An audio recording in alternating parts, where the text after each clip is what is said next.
విశాఖలో ఎండలు తారెత్తిస్తున్నాయి. వేసవి తాపానికి అల్లాడుతున్నారు. ఈ నేపథ్యంలో విశాఖలో పలు స్వచ్ఛంద సంస్థలు ప్రజల దాహార్తి తీర్చేందుకు చలివేంద్రాలు ఏర్పాటు చేశాయి. మరోవైపు దాదాపు 40 డిగ్రీల ఉష్ణోగ్రత చేరువలో ఉండడంతో ప్రజలు అప్రమత్తంగా ఉండాలని వాతావరణ శాఖ సూచిస్తోంది. విశాఖలో వాతావరణ పరిస్థితులపై మరింత సమాచారం మా విశాఖ ప్రతినిధి అనురాధ అందిస్తారు.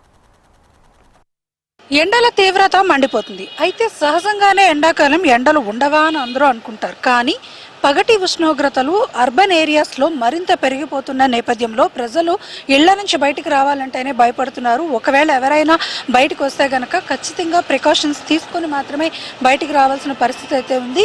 ఇదే సందర్భంలో వెదర్ ఇన్ఫో ప్రకారం, అంటే వెదర్ వాతావరణ శాఖ ఇస్తున్న రిపోర్ట్ ప్రకారం ప్రస్తుతం అల్పపీడనం బలహీనపడిన నేపథ్యంలో మరి పగటి ఉష్ణోగ్రతల శాతం బాగా పెరుగుతుంది. అయితే మనం చూడొచ్చు, విశాఖపట్నం లాంటి నగరాల్లో అయితే మాత్రం ఎక్కడికక్కడ చలివేంద్రాలు లాంటివి ఏర్పాటు చేస్తూ ఉన్నారు.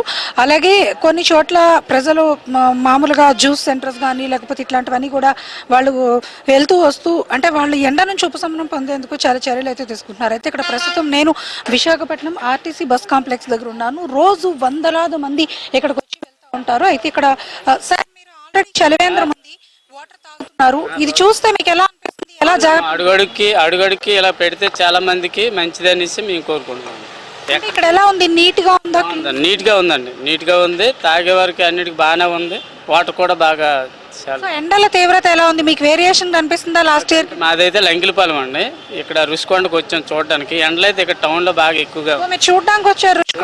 రుషికొండకు వచ్చామండి చూడడానికి. ఎండలు అయితే ఎక్కువగా ఉన్నాయి. మరి ఇక్కడ సిటీలో అన్ని ఏర్పాట్లు ఉన్నాయంటే ప్రైవేట్ ట్రస్టులు లాంటివి చలివేంద్రాలు పెట్టారు. గవర్నమెంట్ పెట్టాలి కదా, వాళ్ళు పెడుతున్నారా? మీరు చూసారు? గవర్నమెంట్ లేదండి, మామూలు ఎవరో పెద్దవాళ్ళు ఎవరో పెడుతున్నారు. ఎక్కడో ఒక్కొక్క చోట పెడుతున్నారు. టౌన్లో అయితే ఎక్కువ ఉన్నాయి. ఇది ఇక్కడ మనం చూడొచ్చు. అసలు చలివేంద్రాలు లాంటివి పెడితే గనక అందరికీ కూడా ఎండల నుంచి ఉపశమనం ఉంటుంది. ఎండలో ప్రయాణం చేసి వచ్చే వాళ్ళందరికీ కూడా కొంత ఉపశమనం. ఎవరో ఈ చలివేంద్రం అంటే సేవా దృక్పథంతో వచ్చే వాళ్ళందరికీ కూడా ఈ చలివేంద్రాన్ని ఏర్పాటు చేసుకున్నారు. నిజంగానే నాకు కూడా అసలు చూస్తే కనుక రాగానే ఒక గ్లాస్ నీళ్ళు తాగాలనిపించింది. అంత బాగా ఏర్పాట్లు అయితే చేశారు. మనం చూడొచ్చు, చక్కగా నీట్గా పింగాణి కుండీల్లో ఇసుక, చల్లని ఇసుక పోసి కుండల్లో ఎక్కడ కూడా వీళ్ళు ఇతరవేమి వాడకుండా చక్కగా కుండల్లో మంచిగా వాటర్ని, పూర్తిగా ప్యూరిఫైడ్ వాటర్, అది కూడా ఎలా పడితే అలా చేతులు పెట్టి అట్లా కాదు, ప్యూరిఫైడ్ వాటర్ అనేది పెట్టారు. ప్రతి ఒక్కరు కూడా ఇక్కడికి వచ్చి చక్కగా ఈ నీళ్ళని తీసుకుని తాగుతూ ఉన్నారు. మనం చూస్తే గనక గ్లాసెస్ కూడా చక్కగా రాగి గ్లాసెస్లో, అంటే హెల్త్ కాన్షియస్ని కూడా వీళ్ళు పెట్టి మరీ చేస్తున్నారు. ఏం తమ్ముడు, ఇంటర్ ఎగ్జామ్సా? జనరల్గా ఎండాకాలం మీరు ఎండ నుంచి రక్షణ పొందడానికి జ్యూస్లు అయి తాగేవారు కదా ఇంతకు ముందు. సో ఇప్పుడు మీకు ఎలా అనిపిస్తుంది? ఫ్రీ కాబట్టి బాగుంది, చల్లగా మంచి. సో అంటే జనరల్గా మనకి రూపాయి ఖర్చు లేకుండా చక్కగా ప్యూరిఫైడ్ వాటర్ ఇక్కడ దొరుకుతుంది.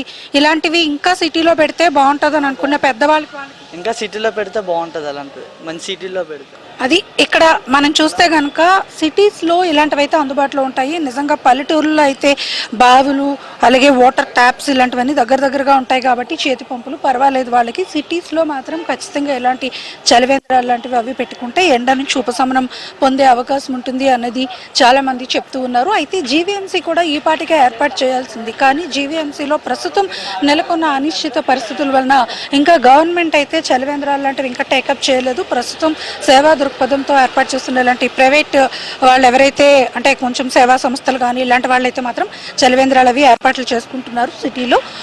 ప్రజలకి ఎండాకాలం కాసిన్ని మంచినీళ్ళు అందిస్తే కనుక అదొక మంచి సేవా దృక్పథంతో వాళ్ళు చేస్తున్నారు. అలాగే జీవీఎంసీ కూడా వీటిలన్నింటినీ కూడా స్టార్ట్ చేయాలి. ముఖ్యంగా ప్రజలు అప్రమత్తంగా ఉండాలి. ఎండల సమయంలో బయటకు వచ్చేటప్పుడు తగిన జాగ్రత్తలు తీసుకోవాలి. చిన్నపిల్లలు, వృద్ధులు, దీర్ఘకాలిక అనారోగ్య సమస్యలు ఉన్నవారు ఎండల సమయంలో బయటికి రాకపోవడమే మంచిది.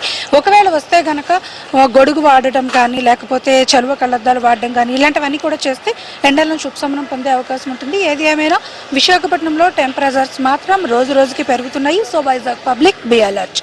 వీడియో జర్నలిస్ట్ ధనుష్తో అనురాధ, HM టీవీ, విశాఖపట్నం.